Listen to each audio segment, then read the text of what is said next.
देश के 5 राज्यों के विधानसभा चुनाव के नतीजों में सिर्फ केरलम ही है जहां कांग्रेस के लिए गुड न्यूज है। राज्य की 90 सीटों पर जीत के साथ कांग्रेस की सत्ता में वापसी हुई है। इस जीत के हीरो में एक नाम सचिन पायलट का भी है।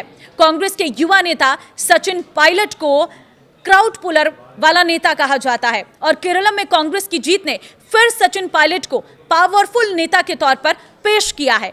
जीत के हीरो में सचिन पायलट का नाम कैसे आया, समझिए इस रिपोर्ट में। यूडीएफ और कांग्रेस की जीत हो रही है। 10 साल के बाद वहाँ सरकार बनाएंगे तो वहाँ के लोगों को, वहाँ की जनता को, वहाँ के कार्यकर्ताओं को, नेताओं को बहुत बहुत बधाई। उन सबकी मेहनत का ये परिणाम है कि हम लोग अच्छा परफॉर्म कर रहे हैं। नमस्कार, मैं हूं आपके साथ ममता तिवारी और आप देख रहे हैं न्यूज़ 18 का डिजिटल प्लेटफॉर्म।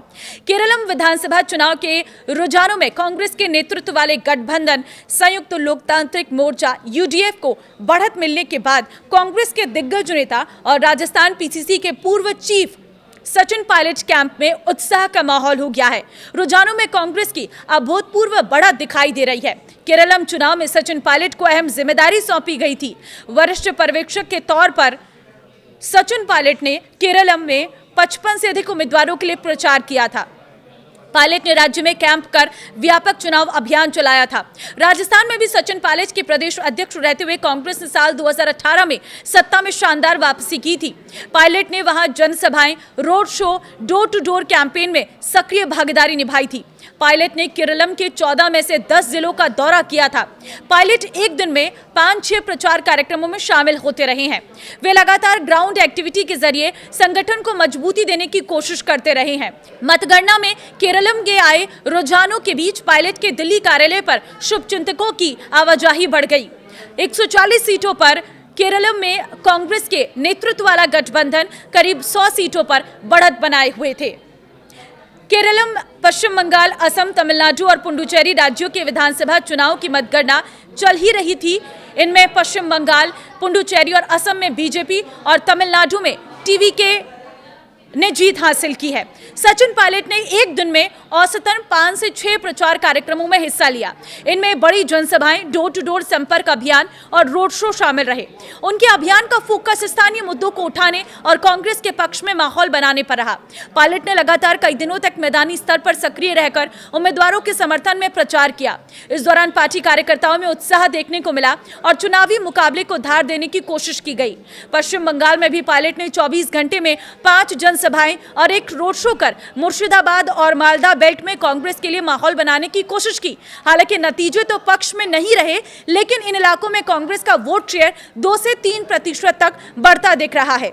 कांग्रेस के युवा नेता सचिन पायलट को क्राउड पुलर वाला नेता माना जाता है। राजस्थान में कांग्रेस पूर्व सीएम अशोक गहलोत और सचिन पायलट खेमों में बटी हुई है। सचिन पायलट युवाओं के बीच खासे लोकप्रिय हैं।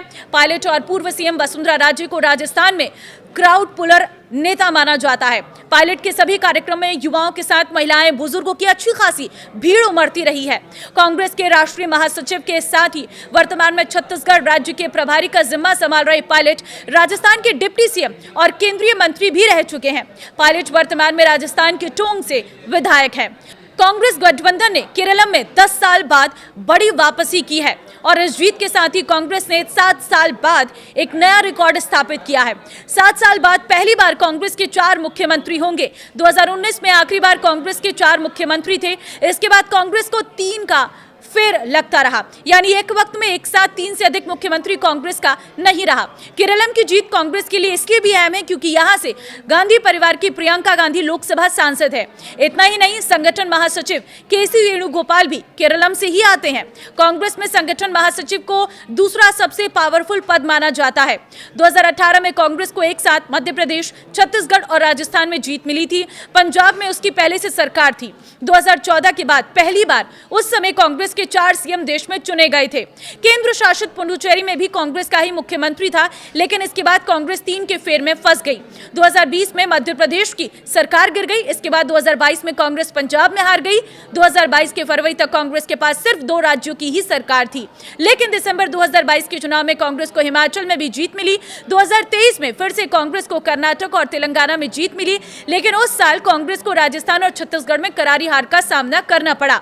जिसके कारण आंकड़ा फिर से 3 का ही 3 रह गया। यानी कांग्रेस की सरकार सिर्फ हिमाचल, तेलंगाना और कर्नाटक में ही रह गई थी। अब 2026 में हिमाचल, तेलंगाना, कर्नाटक के अलावा केरल में कांग्रेस के मुख्यमंत्री होंगे। 7 साल बाद कांग्रेस के लिए ये बड़ी खुशखबरी है। देखिए, कांग्रेस के लिए खुशखबरी है, लेकिन सचिन पायलट खेमे में भी काफी ज्यादा खुशी देखने को मिल रही है।